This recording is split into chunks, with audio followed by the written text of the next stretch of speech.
Personality development ಚಿಕ್ಕ ಪುಸ್ತಕ ಇದೆ, ರಾಷ್ಟ್ರ ಜಾಗೃತಿ ಅಂತ ಚಿಕ್ಕ ಪುಸ್ತಕ ಇದೆ, ಎಷ್ಟು ಸುಮಾರು 100 ಪುಸ್ತಕಗಳು ಎಲ್ಲಾ ಭಾಷೆಯಲ್ಲೂ ಇದೆ, ಎಲ್ಲಾ ಭಾಷೆಯಲ್ಲೂ ಇದೆ.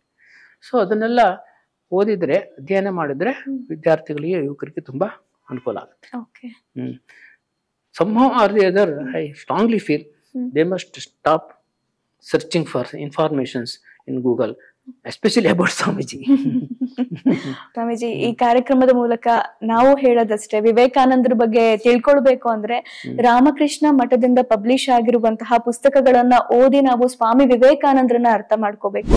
ಯಾಕಂದ್ರೆ ನಾವು ಇಡೀ ಭಾರತವನ್ನ ಸಂಚಾರ ಮಾಡಿ ಭಾರತದ ಕಷ್ಟ ಕೋಟಲಗಳನ್ನ ಅರ್ಥ ಮಾಡ್ಕೊಳ್ತೀವೋ ಇಲ್ಲೋ ಗೊತ್ತಿಲ್ಲ, ಆದ್ರೆ ಸ್ವಾಮಿ ವಿವೇಕಾನಂದರನ್ನ ಓದಿದ್ರೆ ನಮಗ್ ಭಾರತ ಅರ್ಥ ಆಗುತ್ತೆ. ಯಾಕಂದ್ರೆ ಸ್ವಾಮಿ ವಿವೇಕಾನಂದರು ಪರಿವ್ರಾಜಕ ಸನ್ಯಾಸಿಯಾಗಿ, ಅಂದ್ರೆ ಯಾವ ರೀತಿ ಅಂದ್ರೆ ಮನ ಬಂದಂತ ಅನುಭವಿಸಬಹುದಾದಂತಹ ಎಲ್ಲ ಸುಖವನ್ನ ಬಿಟ್ಟು ಅವರು ದೇಶ ಸೇವೆಗೋಸ್ಕರ ಸನ್ಯಾಸಿಯಾಗಿ, ಪರಿವ್ರಾಜಕ ಸನ್ಯಾಸಿಯಾಗಿ ಭಾರತದ ಉದ್ದಗಲಕ್ಕೂ ಕೂಡ ಓಡಾಡ್ತಾರೆ. ಚಿಕಾಗೋ ಸರ್ವಧರ್ಮ ಸಮ್ಮೇಳನದಲ್ಲಿ ಭಾಗವಹಿಸ್ತಾರೆ. ಅನಂತರ ಭಾರತಕ್ಕೆ ಬರ್ತಾರೆ, ರಾಮಕೃಷ್ಣ ಮಿಷನ್ ನ ಸ್ಥಾಪನೆಯನ್ನ ಮಾಡ್ತಾರೆ. ಬಹಳ ದೊಡ್ಡ ಮಟ್ಟದಲ್ಲಿ ತಾಯಿ ಭಾರತಿಗೆ ಸೇವೆಯನ್ನ ಮಾಡಿದ್ದಾರೆ.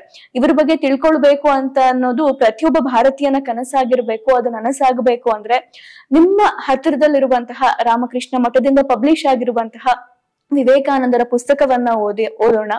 ವಿವೇಕಾನಂದರ ಒಂದು ಶಕ್ತಿ. ಹಾಗಾಗಿ ವಿವೇಕಾನಂದರ ಸ್ಥಾಪನೆ ಮಾಡಿದಂತಹ ಒಂದು ರಾಮಕೃಷ್ಣ ಮಿಷನ್ ಇರ್ಬೋದು, ರಾಮಕೃಷ್ಣ ಮಠದ ಅಧ್ಯಕ್ಷರಾದ ಸ್ವಾಮೀಜಿ ಅವರು ನಮ್ಗೆ ಬಹಳ ಚೆನ್ನಾಗಿ ಹೇಳ್ಕೊಟ್ರು, ಅಂದ್ರೆ ಆಧ್ಯಾತ್ಮ ಜೀವನ ಹೇಗಿರ್ಬೇಕು ಅಂತ. ಹಾಗೆ ಜೊತೆಗೆ ರಾಮಕೃಷ್ಣ ಮಠದಲ್ಲಿ ಸನ್ಯಾಸಿಗಳಾಗ್ಬೇಕು ಅಂದ್ರೆ ಏನೇನ್ ಪ್ರೊಸೀಜರ್ಸ್ ಇದೆ ಅನ್ನೋದನ್ನ ಸ್ವಾಮೀಜಿ ಹತ್ರನ ಕೇಳೋಣ. ಸ್ವಾಮೀಜಿ, ಈಗ ವೈರಾಗ್ಯ ಅನ್ನೋದು ಕೆಲವೊಬ್ಬರಿಗೆ ಕ್ಷಣಿಕವಾಗಿ ಬಂದ್ಬಿಡುತ್ತೆ. ಏನೋ ಒಂದ್ ಜಗಳ ಮಾಡ್ಕೊಬಿಡ್ತೀವಿ, ಅಥವಾ ಎಕ್ಸಾಮ್ ಅಲ್ಲಿ ಫೇಲ್ ಆಗ್ಬಿಡ್ತೀವಿ, ಏನೋ ಮನೇಲಿ ಏನೋ ಕಿರಿಕಿರಿ ಆದ ತಕ್ಷಣ ಏನಾಗ್ಬಿಡುತ್ತೆ ಅಂದ್ರೆ ನಾನ್ ಸನ್ಯಾಸಿ ಆಗ್ಬಿಡ್ತೀನಿ, ನಾನ್ ಮಠ ಸೇರ್ಬಿಡ್ತೀನಿ ಅಂತ ಸುಮಾರು ಜನ ಹೇಳ್ತಾರೆ. ಹಾಗೆ ರಾಮಕೃಷ್ಣ ಮಠದಲ್ಲಿ ಬಂದವ್ರನ್ನೆಲ್ಲಾ ಸನ್ಯಾಸಿಗಳಾಗಿ ನೀವು ತಗೊಳ್ತೀರಾ, ಅಥವಾ ಒಂದು ಎಜುಕೇಶನ್ ಕ್ವಾಲಿಫಿಕೇಶನ್ ಇಷ್ಟೇ ಇರ್ಬೇಕು, ಅವ್ರಿಗೆ ಇಷ್ಟು ವರ್ಷ ಟ್ರೈನಿಂಗ್ ಆಗ್ಬೇಕು ಅಂತ ಏನಾದ್ರು ಇದೆಯಾ? ಅದೇನಂತಂದ್ರೆ, ನಾವು ಇಲ್ಲಿ ಬಂದಾಗ ನಾವು ತಕ್ಷಣ ಯಾರು ಆಶ್ರಮ ಬಂದವ್ರನ್ನೆಲ್ಲ ತಕ್ಷಣ ತಗೊಳ್ಳೋದೇ ಇಲ್ಲ. ಅವರ ಎಜುಕೇಶನ್ ಕ್ವಾಲಿಫಿಕೇಶನ್ ಏನಿದೆ ಅದನ್ನೆಲ್ಲ ನೋಡ್ತೀವಿ. ಅವರು ಎಷ್ಟು ವಯಸ್ಸಾಗಿದೆ ಅಂತ ಕೂಡ 30 ವರ್ಷ ಒಳಗಿರ್ಬೇಕು, 30 ವರ್ಷದ ಒಳಗಿರ್ಬೇಕು, ಸಾಕಷ್ಟು ಎಜುಕೇಶನ್ ಕ್ವಾಲಿಫಿಕೇಶನ್ ಇರಬೇಕು, ಡಿಗ್ರಿ ಆಗಿರ್ಬೇಕು, ಪೋಸ್ಟ್ ಗ್ರಾಜುಯೇಷನ್ ಇರ್ಬೋದು, ಏನಾದ್ರು ಇರ್ಬೋದು. ಮತ್ತೆ ಅವರು ಅನ್ಮ್ಯಾರಿಡ್, ಮದುವೆ ಆಗಿರ್ಬಾರ್ದು. ಮತ್ತೆ ಮನೆಯಲ್ಲಿ ಏನೋ ತೊಂದರೆ ಆಗ್ಬಿಟ್ಟು ಆಶ್ರಮ ಸೇರ್ತೀವಿ ಅಂತಂದ್ರೆ ಅಂಥವ್ರು ನಾವು ಸೇರ್ಸ್ಕೊಳ್ಳಲ್ಲ. ಅವ್ರ ಮನೆಯಲ್ಲೂ ಚೆನ್ನಾಗಿರ್ಬೇಕು, ಅವಂಥವ್ರು ಮಾತ್ರ ಸೇರ್ಸ್ಕೊಳ್ತೀವಿ. ಮನೇಲೂ ಚೆನ್ನಾಗಿರ್ಬೇಕು, ಅವರು ಎಲ್ಲರ ಹತ್ರ ಚೆನ್ನಾಗಿ ಹೊಂದ್ಕೊಂಡು ಚೆನ್ನಾಗಿ, they must very successful in the world also, very successful in the world. ಅಲ್ಲಿ ಏನೋ ಇಲ್ಲಿ ಸಲ್ಲದವನು ಅಲ್ಲಿ ಸಲ್ಲನೆ ಅಂತ ಏನೋ ಹೇಳ್ತಾರಲ್ಲ, ಆತರ ಅಲ್ಲಿ ಚೆನ್ನಾಗಿರ್ಬೇಕು, ಇಲ್ಲೂ ಚೆನ್ನಾಗಿರ್ಬೇಕು. ಅಲ್ಲಿ ಚೆನ್ನಾಗಿದ್ದವ್ರು ಮಾತ್ರ ಇಲ್ಲೂ ಚೆನ್ನಾಗಿರ್ತಾರೆ. ಆತರ ಯಾರು ಕೂಡ ಸಾಮಾನ್ಯವಾಗಿ ಇಲ್ಲಿ ಬಂದವ್ರು ಯಾರು ಆ ರೀತಿ ಏನೋ ಜೀವನದಲ್ಲಿ ನಿರಾಶೆ ಹೊಂದಿ ಏನೇನೋ ಫೇಲ್ಯೂರ್ ಆಗಿ ಆತರ ಬಂದವ್ರು ಯಾರು ಇರೋದಿಲ್ಲ ಇಲ್ಲಿ. ಅಂತವ್ರು ಇರೋದೂ ಇಲ್ಲ. ಕೆಲವು ದಿವಸ ಇರ್ತಾರೆ, ಬಿಟ್ಟು ಹೋಗ್ತಾರೆ. ಶಾಶ್ವತ ಇರಕ್ಕಾಗಲ್ಲ. ಎಷ್ಟು ವರ್ಷ ಟ್ರೈನಿಂಗ್ ಪೀರಿಯಡ್ ಅಂತ ಇರುತ್ತೆ ಸ್ವಾಮೀಜಿ? ಟ್ರೈನಿಂಗ್ ಪೀರಿಯಡ್ ಅಂತಂದ್ರೆ whole life is a training period for us. Whole life ಸೇರಿದ್ಲಾಗಾಯ್ತು ಕೊನೆವರೆಗೂ ಅವ್ರ ಟ್ರೈನಿಂಗ್ ಹೊಸ. ಅಂದ್ರೆ ಒಂದು ಬ್ರಹ್ಮಚರ್ಯದ ಅವಧಿ 9 ವರ್ಷ ಇರುತ್ತೆ. ಫಸ್ಟ್ ಸೇರಿದ ತಕ್ಷಣ ಅವರಿಗೆ 4 ವರ್ಷ ಒಂದ್ ಸೆಂಟೆನ್ಸ್ ನಲ್ಲಿ ಇರ್ತಾರೆ, 3 ಅಥವಾ 4 ವರ್ಷ ಇರ್ತಾರೆ. ಆಮೇಲೆ ಬೇಲೂರು ಮಠ ನಮ್ಮ ಪ್ರಧಾನ ಕೇಂದ್ರ ಇದೆಯಲ್ಲ, ಅಲ್ಲಿ ಟ್ರೈನಿಂಗ್ ಸೆಂಟರ್ ಅಂತ ಇದೆ, ಅಲ್ಲಿ 2 ವರ್ಷ ಇರ್ತಾರೆ. 2 ವರ್ಷ ಅಲ್ಲಿ ಟ್ರೈನಿಂಗ್ ಆದ್ಮೇಲೆ ಆಮೇಲೆ ಅವರಿಗೆ ಬ್ರಹ್ಮಚರ್ಯ ದೀಕ್ಷೆ ಅಂತ ಕೊಡ್ತಾರೆ. ಆಮೇಲೆ 4 ವರ್ಷ ಅಥವಾ 5 ವರ್ಷ ಆದ್ಮೇಲೆ, ಒಟ್ಟು 9 ವರ್ಷ ಆದ್ಮೇಲೆ ಅವರಿಗೆ ಸನ್ಯಾಸ ಸಿಕ್ಕುತ್ತೆ. ಹೀಗೆ 9 ವರ್ಷಗಳು ಟ್ರೈನಿಂಗ್ ಪೀರಿಯಡ್ ಅಂತ ಬೇಕಾದ್ರೆ ನಾವು ಪರಿಗಣಿಸಬಹುದು.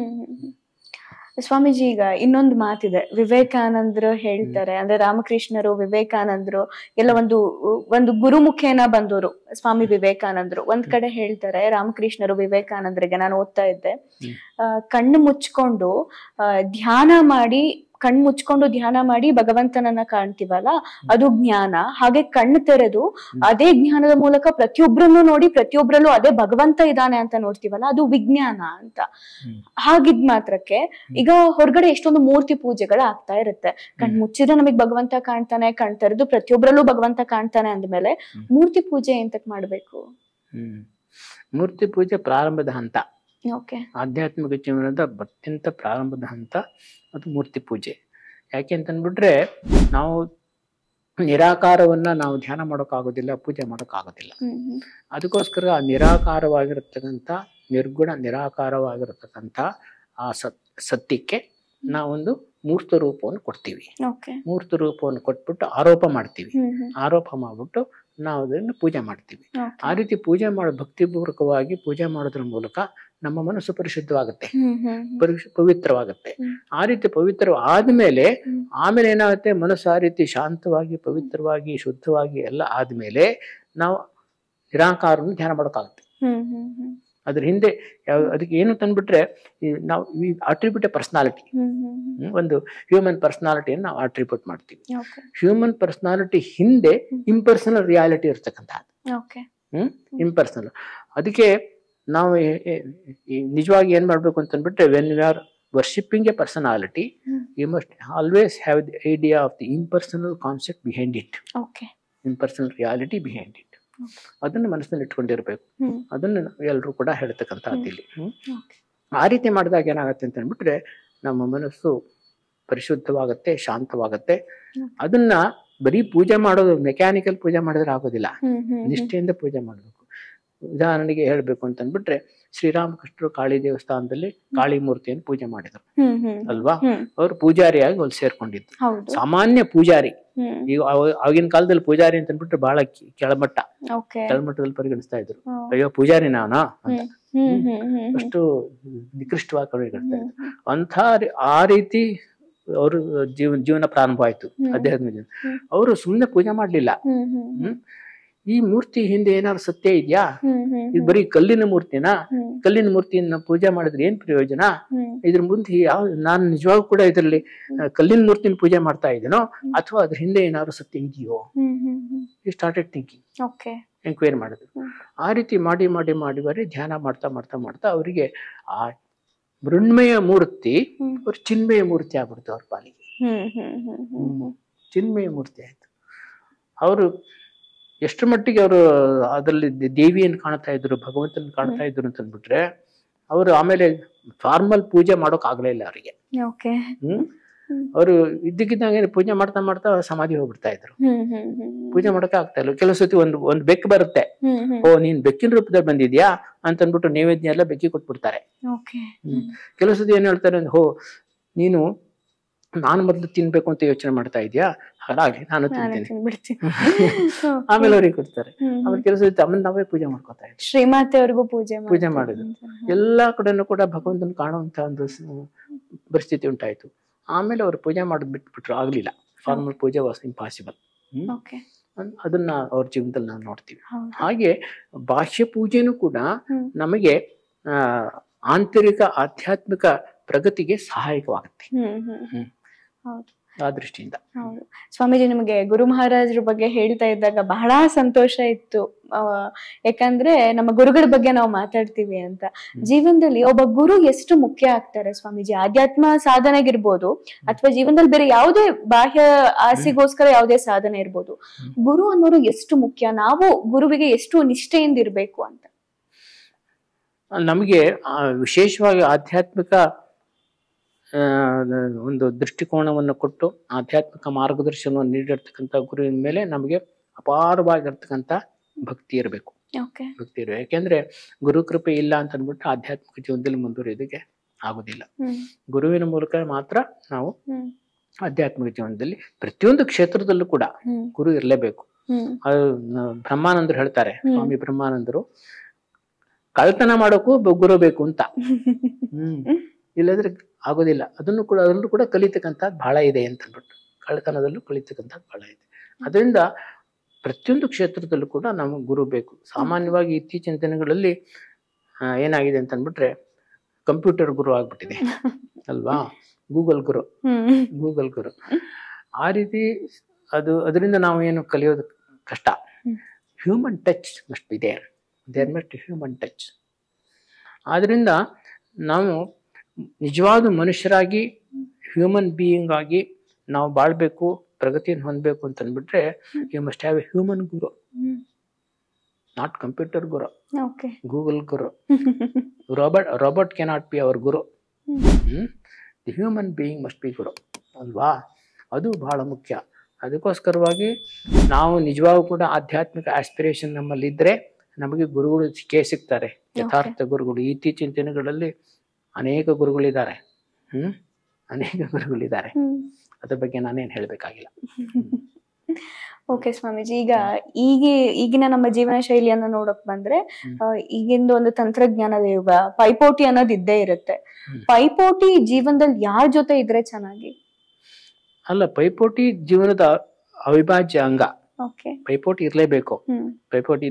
ಪೈಪೋಟಿ ಇಲ್ಲ ಅಂತ ಅಂದ್ಬಿಟ್ಟು ನಾವು ಪ್ರಗತಿನೇ ಹೊಂದೋದಿಲ್ಲ. ಹೋರಾಟ ಇರ್ಬೇಕು. ಪ್ರತಿಯೊಂದು ಹಂತದಲ್ಲೂ ನಮ್ಗೆ ಹೋರಾಟ ಬೇಕು. ಸ್ವಾಮಿ ವಿವೇಕಾನಂದರು ಏನ್ ಹೇಳ್ತಾರೆ ಅಂತ ಅಂದ್ಬಿಟ್ರೆ, ಸ್ಟ್ರಗಲ್ ಇಸ್ ಲೈಫ್ ಅಂತ. If there is no struggle, there is no life. He is dead. As long as we are alive, there must be struggle. ಅದರಿಂದ ಪೈಪೋಟಿ ಅಂತ ಅಂದ್ಬಿಟ್ರೆ ನಾವು ಹೊರಗಡೆಯಿಂದ ಪೈಪೋಟಿ ಮಾಡೋದಿಲ್ಲ, ಕಂಪ್ಲೀಟ್ ಮಾಡೋದಲ್ಲ. ಅದು ಸ್ವಾಭಾವಿಕವಾಗಿ ಇರುತ್ತೆ. ಅದು ಇರುತ್ತೆ. ಯಾರು ನನಗೆ ಉದಾಹರಣೆಗೆ ನಾನು ಸ್ಕೂಲ್ನಲ್ಲಿ ಅಂತ ಇಟ್ಕೊಳ್ಳಿ, ನನಗೆ ಯಾರು ಏನೋ ಪೈಪೋಟಿ ಯಾರು ಇಲ್ಲ ಅಂತ ಇಟ್ಕೊಳ್ಳಿ, ನನ್ ಕಂಪೀಟ್ ಮಾಡೋರು ಯಾರು ಇಲ್ಲ ಅಂತ ಇಟ್ಕೊಳ್ಳಿ, ಆಗ ನಾನು ಅಷ್ಟು ಹೆಚ್ಚಾಗಿ ಅಧ್ಯಯನ ಮಾಡದೇ ಇರ್ಬೋದು ಅಲ್ವಾ? ಇನ್ನೊಬ್ಬ ಇದ್ದಾನೆ, ಅವನು ಕೂಡ ಚೆನ್ನಾಗಿ ಮಾರ್ಕ್ಸ್ ತೆಗಿತಾ ಇದ್ದಾನೆ ಅಂತಂದ್ರೆ, ನಾನು ಚೆನ್ನಾಗಿ ಮಾರ್ಕ್ಸ್ ತೆಗಿಬೇಕು ಅಂತ ನನಗೆ ಸ್ಫೂರ್ತಿ ಬರುತ್ತೆ. ಅದರಿಂದ healthy competition is always good. There must be healthy competition in the institutions, in schools, ಸಮಾಜದಲ್ಲಿ ಎಲ್ಲಾ ಕಡೆ ಇರಬೇಕು. ಆದ್ರೆ it should not be unhealthy. ಇನ್ನೊಬ್ಬರನ್ನು ಮೀರಿ ಇನ್ನೊಬ್ರು ತಳ್ಳಿ ಮುಂದೆ ಹೋಗುವಂತ ಪ್ರವೃತ್ತಿ ಇರಬಾರ್ದು. ಪೈಪೋಟಿಗೂ ಹೊಟ್ಟೆ ಕಿಚ್ಚಿಗೂ ಡಿಫ್ರೆನ್ಸ್ ಇದೆ. ಸ್ವಾಮೀಜಿ, ಇನ್ನೊಂದು ಪೈಪೋಟಿ ನೀವು ಸ್ಕೂಲಿಂದ ಹೇಳ್ತಿದ್ದಾಗ ನಂಗೆ ಅನಿಸ್ತು, ಈಗಿನ ಪೇರೆಂಟ್ಸ್ ಏನ್ ಮಾಡ್ಬಿಡ್ತಾರೆ ಅಂದ್ರೆ ಮಕ್ಳಿಗೆ ನೀನ್ ಇಷ್ಟೇ ಮಾರ್ಕ್ಸ್ ತೆಗಿಬೇಕು, ನೀನ್ ಫಸ್ಟ್ ಬರ್ಲೇಬೇಕು, ನೀನ್ ಇಂತಿಂತ ಕ್ಲಾಸ್ಗಳಿಗೆ ಹೋಗ್ಬೇಕು ಅಂತ ಮಕ್ಳ ಮೇಲೆ ಪ್ರೆಷರ್ ಹಾಕ್ತಾರೆ. ನೀವು ಪೋಷಕರಿಗೆ ಏನ್ ಸಂದೇಶ ಕೊಡ್ತೀರಾ? ಮಕ್ಳನ್ನ ಯಾವ ರೀತಿ ಬೆಳೆಸ್ಬೇಕು, ಯಾವ ರೀತಿಯ ಹೆಲ್ದಿ ಕಾಂಪಿಟೇಷನ್ಗೆ ಮಕ್ಳನ್ನ ತಯಾರು ಮಾಡ್ಬೇಕು ಅಂತ? ಬಿಕಾಸ್ ಇಡೀ ಜಗತ್ತು ಹೇಳುತ್ತೆ. ಈಗ ನೋಡಿ ಸ್ವಾಮೀಜಿ, ಈಗಿನ ಯುವ ಜನತೆ ಅಂದ್ರೆ ತಕ್ಷಣ ಎಲ್ಲರೂ ಹೇಳ್ಬಿಡ್ತಾರೆ, ಅಯ್ಯೋ ಈಗಿನ ಮಕ್ಳ ಸರಿ ಇಲ್ಲ ಅಂತ. ಆದ್ರೆ ವಿವೇಕಾನಂದರ ವಿಚಾರಧಾರೆಗಳು ಹೇಳುತ್ತೆ, ಭವ್ಯ ಭಾರತದ ನಿರ್ಮಾಣಕ್ಕೆ ಬೇಕಾಗಿರೋದೇ ಈಗಿನ ಯುವ ಜನತೆ ಅಂತ. ಆ ಯುವ ಜನತೆಯನ್ನ ರೆಡಿ ಮಾಡುವಲ್ಲಿ ಪೋಷಕರು ಯಾವ ರೀತಿಯಾದ ಪಾತ್ರವನ್ನ ನಿರ್ವಹಿಸಬೇಕು ಅಂತ? ಪೋಷಕರು ಮಕ್ಕಳಿಗೆ ಸ್ವಾತಂತ್ರ್ಯವನ್ನು ಕೊಡಬೇಕು, ಡಿಸಿಪ್ಲಿನ್ ಕಲಿಸ್ಬೇಕು. ಒಂದು ಉದಾಹರಣೆ ಕೊಡ್ಲಾ? ಈಗ ಒಬ್ಬ ಏನ್ ಮಾಡಿದಾನೆ, ಮನೇಲಿ ಒಂದು ನಾಯಿ ಸಾಕಿದಾನೆ. ಸಾಕು ನಾಯಿ ಇದೆ. ಆ ಸಾಕು ನಾಯಿಗೆ ಅವನು ಅದು ಅದಕ್ಕೊಂದು ಕಾಯಿಲೆ ಆಗಿದೆ, ಅದಕ್ಕೊಂದು ಔಷಧಿ ಕೊಡ್ಬೇಕು. ಅವನೇನ್ ಮಾಡ್ತಾ ಇದ್ದಾನೆ ಅಂತ ಅಂದ್ಬಿಟ್ರೆ, ಒಂದು ಕೊಳವೆಗೆ ಔಷಧಿಯನ್ನ ತುಂಬಿಸ್ಬಿಟ್ಟು ಅದನ್ನ ಗಟ್ಟಿಯಾಗಿ ಹಿಡ್ಕೊಂಡ್ಬಿಟ್ಟು ನಾಯಿನ ಎರಡು ಕಾಲುಗಳ ಮಧ್ಯೆ ನಾಯಿನ ಗಟ್ಟಿಯಾಗಿ ಹಿಡ್ಕೊಂಡ್ಬಿಟ್ಟು ಅವನದು ಬಾಯಿ ಕಳಿಸ್ಬಿಟ್ಟು ಫೋರ್ಸ್ಫುಲಿ ಅದನ್ನ ಬಾಯಿಗೆ ಹಾಕೋ ಪ್ರಯತ್ನ ಪಡ್ತಾ ಇದ್ದಾನೆ. ಅದು ಏನ್ ಮಾಡಿದ್ರು ಬಿಡೋದಿಲ್ಲ, ತುಂಬಾ ಸ್ಟ್ರಗಲ್ ಮಾಡ್ಬಿಟ್ಟು ಅದು ತಪ್ಸ್ಕೊಂಡ್ಬಿಡುತ್ತೆ. ಆಗ ಅವಧಿನಲ್ಲಿ ಏನಾಯ್ತು ಅಂತಂದ್ಬಿಟ್ರೆ, ಆ ಔಷಧಿ ಎಲ್ಲ ಕೆಳಗಡೆ ಬಿದ್ದ್ಬಿಡ್ತು. ಆಮೇಲೆ ಸ್ವಲ್ಪ ದೂರ ಹೋಗ್ಬಿಟ್ಟು ಮತ್ತೆ ಬಂದ್ಬಿಟ್ಟು ಅದು ಔಷಧಿ ನೆಕ್ತಾ ಇದೆಯಂತೆ ನಾಯಿ. ನೆಕ್ಕಕ್ಕೆ ಶುರು, ಅದು ಔಷಧಿ ಬೇಕದಕ್ಕೆ, ಆದ್ರೆ ನಾವು ಕೊಡೋ ವಿಧಾನ ಸರಿ ಇರ್ಲಿಲ್ಲ. ಅದಕ್ಕೋಸ್ಕರ ತಪ್ಪಿಸ್ಕೊಳ್ತು, ಪ್ರಯತ್ನ ಪಡ್ತು. ಹಾಗೇನೆ ನಾವು ಯಾವ ರೀತಿ ಕೊಡ್ತೀವಿ ಮಕ್ಕಳಿಗೆ ವ್ಯಾಲ್ಯೂಸ್ ಅನ್ನೋದು ಮುಖ್ಯ. ಅವ್ರ ಮಕ್ಕಳಿಗೆ ಏನ್ ಬೇಕು, ಸ್ವಾತಂತ್ರ್ಯನೂ ಕೊಡಬೇಕು. ಅವರೇನೆ this value is wonderful, I have to live this life, this kind of higher life, value life I have to live. ಆ ರೀತಿ ಒಂದು ಮನೋಭಾವ ಅವರಲ್ಲೇ ಸೃಷ್ಟಿ ಆಗೋ ರೀತಿಯಲ್ಲಿ ಅವರಿಗೆ ಟ್ರೈನಿಂಗ್ ಕೊಡಬೇಕು. ಅದಕ್ಕೆ ತಂದೆ ತಾಯಿಗಳು ಕೂಡ ಅದೇ ರೀತಿ ಅನುಸರಿಸ್ಬೇಕು. ಅದನ್ನ ಅವರು ಮನೆಯಲ್ಲಿ ಅನುಸರಿಸ್ಬೇಕು. ಹೈಯರ್ ಆಧ್ಯಾತ್ಮಿಕ ಜೀವನವನ್ನ, ನೈತಿಕ ಜೀವನವನ್ನ ಅವರು ಪಾಲಿಸ್ಬೇಕು. ಅವರು ಪಾಲಿಸ್ತಾ ಇದ್ರೆ, ಮಕ್ಕಳಿಗೆ ಹೇಳಿದ್ರೆ ಅವರು ಅದ್ ಖಂಡಿತವಾಗ್ಲೂ ಸ್ವೀಕರಿಸ್ತಾರೆ. ಫೋರ್ಸ್ ಮಾಡಿದ್ರೆ ಅವ್ರು ಬಿಟ್ಬಿಡ್ತಾರೆ. Morality cannot be forced. Force cannot be force. ಅದು ಫೋರ್ಸ್ ಮಾಡೋದ್ರಿಂದ ಮತ್ತಷ್ಟು ದೇ ಬಿಕಮ್ ರೆಬಲ್. ಆಮೇಲೆ ಅದು ಇನ್ನು ವಿರುದ್ಧ ದಿಕ್ಕೇ ಹೋಗ್ಬಿಡ್ತಾರೆ ಅವರು. ಅದಕ್ಕೋಸ್ಕರವಾಗಿ ತಂದೆ ತಾಯಿಗಳು ಯಾವಾಗಲೂ ಕೂಡ ಮಕ್ಕಳಿಗೆ ಸ್ವಾತಂತ್ರ್ಯನೂ ಕೊಡಬೇಕು. ಅದೇ ಸಂದರ್ಭದಲ್ಲಿ ಅವರಿಗೆ ತಮ್ಮ ಜೀವನದ ಮೂಲಕ ಉನ್ನತ ಮೌಲ್ಯಗಳನ್ನ ಅವ್ರಿಗೆ ತೋರಿಸ್ಕೊಡ್ಬೇಕು, ಅವ್ರು ಅರ್ಥ ಮಾಡ್ಕೊಳ್ಳುವಂತೆ ಮಾಡಬೇಕು. ಅದು ಬಹಳ ಮುಖ್ಯ. ಹೌದು ಸ್ವಾಮೀಜಿ. ಹಾಗೆ ಈಗಿನ ಜನಾಂಗ ಹೇಗಾಗ್ತಾ ಇದೆ ಅಂತ ಅಂದ್ರೆ, ಓದಬೇಕು, ಮಾರ್ಕ್ಸ್ ತೆಗಿಬೇಕು, ಒಳ್ಳೆ ಕೆಲಸ ಮಾಡ್ಬೇಕು, ಹಾಗೆ ಹಣ ಸಂಪಾದನೆ ಕಡೆನೆ ಮನಸ್ಸು ಯಾವಾಗೂ ಇರುತ್ತೆ. ಅಂದ್ರೆ ನಾನು ಜಾಸ್ತಿ ಹಣ ಸಂಪಾದನೆ ಮಾಡ್ಬೇಕಂತ. ಹಣಗಳಿಕೆಯ ಆಸೆ ಯಾವ ಮಟ್ಟಕ್ಕಿದ್ರೆ ಒಳ್ಳೇದು ಸ್ವಾಮೀಜಿ? ಹಣಗಳಿಕೆ ಆಸೆನೇ ಇರಬಾರ್ದು, ಅದು ಯಾವ ಮಟ್ಟನೂ ಮುಖ್ಯ ಅಲ್ಲ. ಹಣಗಳಿಕೆ ಆಸೆ ಇದ್ಬಿಟ್ರೆ ಆಗ ಹಣ ನಮ್ಮನ್ನು ಕಾಪಾಡೋದಿಲ್ಲ. ಹಣ ಜೀವನದಲ್ಲಿ ಮುಖ್ಯ ಅಲ್ವೇ ಇಲ್ಲ. ನಾವು ಸುಖ ಜೀವನ ನಡೆಸಬೇಕು ಅಂದ್ರೆ ಹಣದಿಂದ ಆಗುತ್ತಾ? ಆಗೋದಿಲ್ಲ. ನಮ್ಮ ಮನಸ್ಸು ಮುಖ್ಯ. ನಮ್ಮ ಮನಸ್ಸು ಶಾಂತವಾಗಿರ್ತಕ್ಕಂಥದ್ದು, ಯಾವುದೇ ಗೊಂದಲಗಳು ಇಲ್ಲದೆ ಇರತಕ್ಕಂಥದ್ದು, ಯಾವುದೇ ಇಮೋಷನಲ್ ಡಿಸ್ಟರ್ಬೆನ್ಸ್ ಇಲ್ಲದೆ ಇರತಕ್ಕಂಥದ್ದು, ಆ ರೀತಿ ಮನಸ್ಥಿತಿ ಇದ್ದಾಗ ಮಾತ್ರ ಅದು ಸುಖ. ಬರೀ ಹಣದಿಂದ ನಮಗೆ ಸುಖ ಸಿಕ್ಕೋದಿಲ್ಲ. ಮತ್ತೆ ನಮಗೆ ಹೊರಗಡೆ ಬಾಹ್ಯ ವಿಷಯದಲ್ಲಿ ನಮ್ಗೆ ಯಾವ್ದು ಸುಖ ಕೊಡುತ್ತೆ ಅಂತ ಅಂದ್ಬಿಟ್ರೆ ಎಲ್ಲರೊಡನೆ ಪ್ರೀತಿಯ ಸಂಬಂಧ, ಹ್ಯೂಮನ್ ರಿಲೇಶನ್ಶಿಪ್. ಎಲೆಕ್ಟ್ರಾನಿಕ್ ಗ್ಯಾಡ್ಗೆಟ್ಸ್ ಮೂಲಕ ನಮಗೆ ಸುಖ ಸಿಕ್ಕೋದಿಲ್ಲ. ಯಾವುದೇ ಒಂದು ಟಿವಿ ಎಂಟರ್ಟೈನ್ಮೆಂಟ್ ಪ್ರೋಗ್ರಾಮ್ ನಮ್ಗೆ ಸುಖ ಸಿಕ್ಕೋದಿಲ್ಲ. ಅದೇನೋ ತಾತ್ಕಾಲಿಕವಾಗಿರ್ತಕ್ಕಂಥ ಒಂದು ಎಕ್ಸೈಟ್ಮೆಂಟ್ ಅಷ್ಟೇ. It's not happiness. ನಮ್ಮ ನಿಜವಾದ ಹ್ಯಾಪಿನೆಸ್ ಬೇಕು ಅಂತಂದ್ಬಿಟ್ರೆ ನಮ್ಮ ಆಂತರಿಕವಾಗಿರ್ತಕ್ಕಂಥ ಶಿಸ್ತಿನ ಜೀವನ ಅತ್ಯಂತ ಮುಖ್ಯ. ಮತ್ತು ಹೊರಗಡೆ ಎಲ್ಲರೊಡನೆ ಒಂದು ಪ್ರೀತಿಯ ಸಂಬಂಧ, ಮನೆಗಳಲ್ಲಿ, ಸಂಸ್ಥೆಗಳಲ್ಲಿ, ಎಲ್ಲಾ ಕಡೆನೂ ಕೂಡ. ಆವಾಗ ಮಾತ್ರ ನಮಗೆ ಸುಖ. ಇದು ಯಾವುದು ಬೇಡ ಅಂತ ಅಂದ್ಬಿಟ್ರೆ ನೀವು ಎಲ್ಲ ಬಿಟ್ಬಿಟ್ಟು ಭಗವಂತನ ಕಡೆ ಹೋಗ್ಬೇಕು. ಓಕೆ ಸ್ವಾಮೀಜಿ. ಹಾಗಾಗಿ ತ್ಯಾಗ ಅನ್ನೋದು ಎಷ್ಟು ಮುಖ್ಯ ಸ್ವಾಮೀಜಿ ಜೀವನದಲ್ಲಿ? ತ್ಯಾಗ ಅನ್ನೋದು ಎಲ್ಲಾ ಕ್ಷೇತ್ರದಲ್ಲೂ ತ್ಯಾಗ ಮುಖ್ಯ ತಾನೇ. ತ್ಯಾಗ ಅಂತ ಅಂದ್ಬಿಟ್ರೆ ನೀವು ಅನ್ಕೊಂಬಾರ್ದು ಈ ಸನ್ಯಾಸಿಗಳಿಗೆ ಮಾತ್ರ ಅಂತ ಅಂದ್ಬಿಟ್ಟು. ಎಲ್ಲ ಮನೆ ಮಠ ಬಿಟ್ಬಿಟ್ಟು ಯಾರು ಆಶ್ರಮ ಸೇರ್ತಾರೋ, ಅರಣ್ಯಕ್ಕೆ ಹೋಗ್ತಾರೋ ಅವ್ರಿಗೆ ಮಾತ್ರ ತ್ಯಾಗ ಅಂತ ತಿಳ್ಕೊಂಬಾರ್ದು. ಸ್ವಾಮಿ ವಿವೇಕಾನಂದ ದೃಷ್ಟಿನಲ್ಲಿ ಪ್ರತಿಯೊಂದು ಕ್ಷೇತ್ರದಲ್ಲೂ ತ್ಯಾಗ ಅತ್ಯಂತ ಮುಖ್ಯ. ಅವ್ರು ಹೇಳ್ತಾರೆ, ಸಾಮಾಜಿಕ ಸಂಸ್ಥೆಗಳು ಮತ್ತೆ ಕೌಟುಂಬಿಕ ವ್ಯವಸ್ಥೆ, ಕುಟುಂಬ ವ್ಯವಸ್ಥೆ ಮತ್ತು ವೈವಾಹಿಕ ವ್ಯವಸ್ಥೆ, ನಿಮ್ಮ ಸತ್ಕರ್ಮಗಳು ಮತ್ತೆ ಒಳ್ಳೆಯತನ, ಮೊರಾಲಿಟಿ, ಇದೆಲ್ಲದೂ ಕೂಡ ಏನಪ್ಪಾ ಅಂತ ಅಂದ್ಬಿಟ್ರೆ ತ್ಯಾಗದ ವಿವಿಧ ರೂಪಗಳು ಅಂತ ಹೇಳ್ತಾರೆ. ತ್ಯಾಗದ ವಿವಿಧ ರೂಪ. ಪ್ರತಿಯೊಬ್ಬರು ಕೂಡ ಸ್ವಲ್ಪ ಆದ್ರೂ ಕೂಡ ತಮ್ಮದೇ ಆಗಿರ್ತಕ್ಕಂಥ ಒಂದು ತ್ಯಾಗವನ್ನ ಮಾಡಿ ಅವ್ರ ಮುಂದೆ ಬಂದ್ರೆ ಮಾತ್ರ ಸಮಾಜ ಆಗಲಿ, ಕುಟುಂಬ ಆಗಲಿ, ಒಂದು ಸಂಸ್ಥೆ ಆಗಲಿ ಉಳಿತಕ್ಕಂಥದ್ದು. ಒಂದು ಸಂಸ್ಥೆಯನ್ನು ಕಟ್ಟೋದು ಒಂದು ಹೇಗೆ? ಎಲ್ಲರೂ ಕೂಡ ತಮ್ಮದೇ ಆಗಿರ್ತಕ್ಕಂಥ ಏನೋ ತ್ಯಾಗ ಮಾಡ್ಬಿಟ್ಟು ಮುಂದೆ ಬರ್ತಾರೆ. ತಮ್ಮ ಸಂಪತ್ತನ್ನು ತ್ಯಾಗ ಮಾಡ್ಬೋದು, ತಮ್ಮ ಸಮಯವನ್ನು ತ್ಯಾಗ ಮಾಡ್ಬೋದು, ತಮ್ಮ ಜ್ಞಾನವನ್ನು ತ್ಯಾಗ ಮಾಡ್ಬೋದು, ಅದನ್ನ ಕಾಂಟ್ರಿಬ್ಯೂಟ್ ಮಾಡ್ಬೋದು. ಆ ರೀತಿ ಮಾಡಿ ಎಲ್ಲ ಸೇರ್ಕೊಂಡು ಒಂದು ಸಂಸ್ಥೆ ನಿರ್ಮಾಣವಾಗುತ್ತೆ. ಆಮೇಲೆ ಅದು ಸಂಸ್ಥೆ ಮುಂದುವರ್ಕೊಂಡು ಹೋಗ್ಬೇಕು ಅಂತ ಅಂದ್ಬಿಟ್ರೆ ಪ್ರತಿಯೊಬ್ಬರು ಕೂಡ ತ್ಯಾಗ ಸಿದ್ಧವಾಗಿರ್ಬೇಕು. ಪ್ರತಿಯೊಬ್ಬರು ತನ್ನ ಇಚ್ಛೆಯಂತೆನೇ ಆಗ್ಬೇಕು, ತಾನು ಹೇಳಿದಂತೆನೇ ಆಗ್ಬೇಕು ಅಂತ ತನ್ನ ಅಹಂಕಾರವನ್ನು ಪ್ರದರ್ಶಿಸಿದ್ರೆ ಆಗೇನಾಗುತ್ತೆ? ಸಂಸ್ಥೆ ಬಿದ್ದೋಗುತ್ತೆ. ಪ್ರತಿಯೊಂದು ಕುಟುಂಬದ ಕೂಡ ನಿಜವಾಗೂ ನಿಂತಿರ್ತಕ್ಕಂಥದ್ದು, ಸ್ಟೇಬಲ್ ಆಗಿರ್ತಕ್ಕಂಥದ್ದು ಒಬ್ಬ ವ್ಯಕ್ತಿಯ ತ್ಯಾಗದಿಂದ. ಅದ್ಯಾರದು? ತಾಯಿ ಅಲ್ವಾ? ಆ ತಾಯಿಯ ತ್ಯಾಗದಿಂದ ಮಾತ್ರ ಆ ಕುಟುಂಬ ನಿಲ್ಲುತ್ತೆ ಅಲ್ವಾ? ಹಾಗೆ ಪ್ರತಿಯೊಬ್ಬರು ಕೂಡ ತ್ಯಾಗದ ಮಹತ್ವವನ್ನು ತಿಳ್ಕೊಬೇಕು. ನಾವು ನೆಮ್ಮದಿಯಿಂದ ಜೀವನ ಮಾಡಬೇಕು ಅಂತ ಅಂದ್ಬಿಟ್ರೆ ನಾವು ಆ ರೀತಿ ತ್ಯಾಗದ ಆದರ್ಶವನ್ನು ನಾವು ಪಾಲಿಸ್ಬೇಕು. ಇದು ಬಹಳ ಮುಖ್ಯ. ಇದನ್ನ ಯಾರು ಪರಿಗಣಿಸೋದೇ ಇಲ್ಲ ಈಗಿನ ಕಾಲದಲ್ಲಿ. ತ್ಯಾಗ ಅಂತ ಅಂದ್ಬಿಡು ಸನ್ಯಾಸಿಗಳಿಗೆ ಅಂತ ಅಂದ್ಬಿಟ್ಟು ತಿಳ್ಕೊತಾರೆ.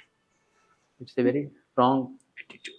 ಹೌದು ಸ್ವಾಮೀಜಿ, ನೀವು ತಾಯಿ ಅಂದ ತಕ್ಷಣ ನನಗೆ ನೆನಪಾಯ್ತು ಶ್ರೀಮಾತೆ. ಅಂದ್ರೆ ರಾಮಕೃಷ್ಣ ಮಠದ ಎಲ್ಲ ಸನ್ಯಾಸಿಗಳಿಗಷ್ಟೇ ಅಲ್ಲ, ಇಡೀ ಜಗತ್ತಿಗೆ ನಾವಿವತ್ತು ಅಮ್ಮ ಅಮ್ಮ ಅಮ್ಮ ಅಂತ ಹೇಳಿ ಕರಿತೀವಿ ಶ್ರೀಮಾತೆಯನ್ನ.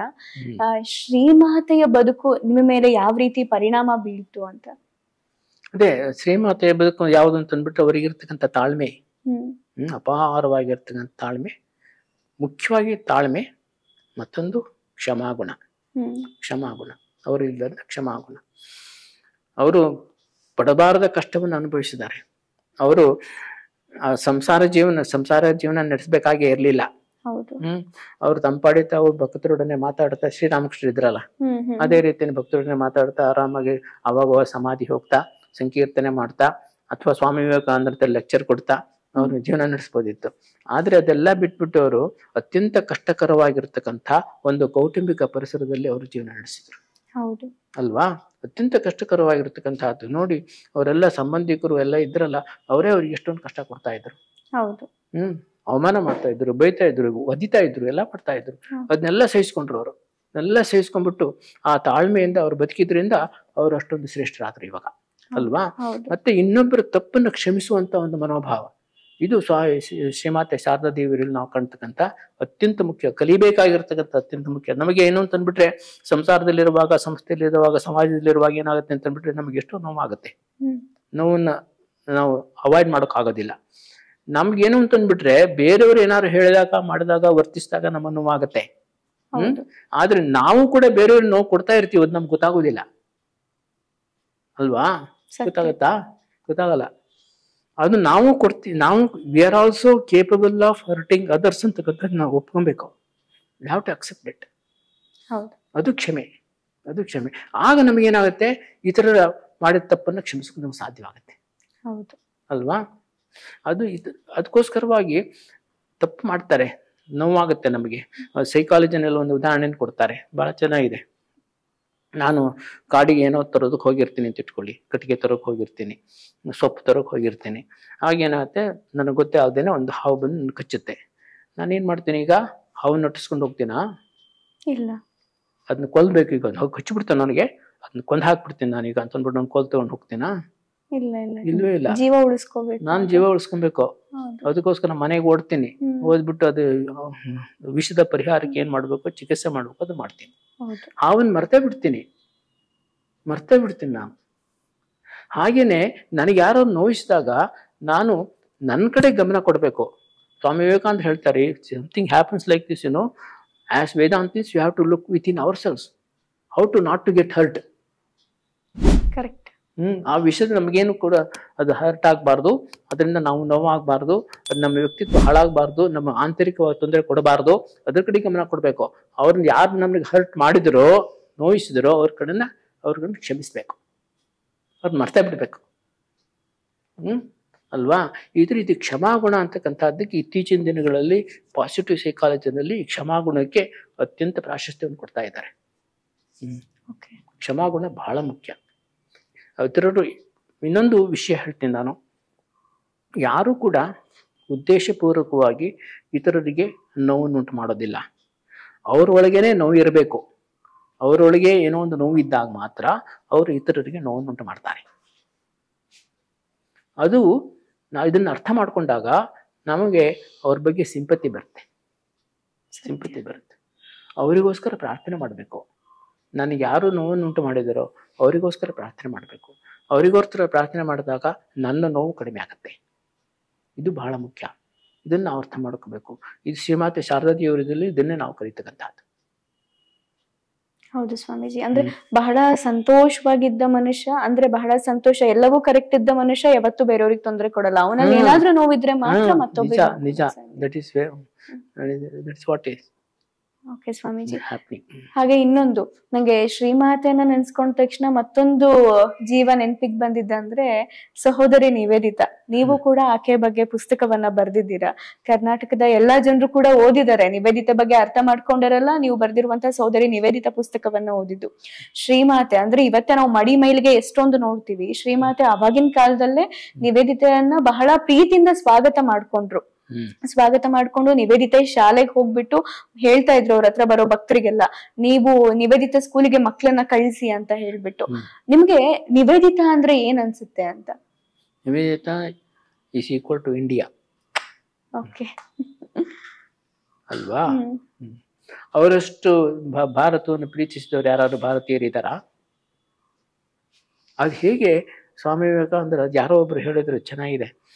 ಸ್ವಾಮಿ ವಿವೇಕಾನಂದರು ಏನೂ ಮಾಡದೇ ಇದ್ರೂ ಪರವಾಗಿರಲಿಲ್ಲ, ನಿವೇದಿತಾ ಅಂತ ಒಂದು ವ್ಯಕ್ತಿಯನ್ನು ಸೃಷ್ಟಿ ಮಾಡಿದ್ರಲ್ಲ, that is is greatest contribution ಅಂತ.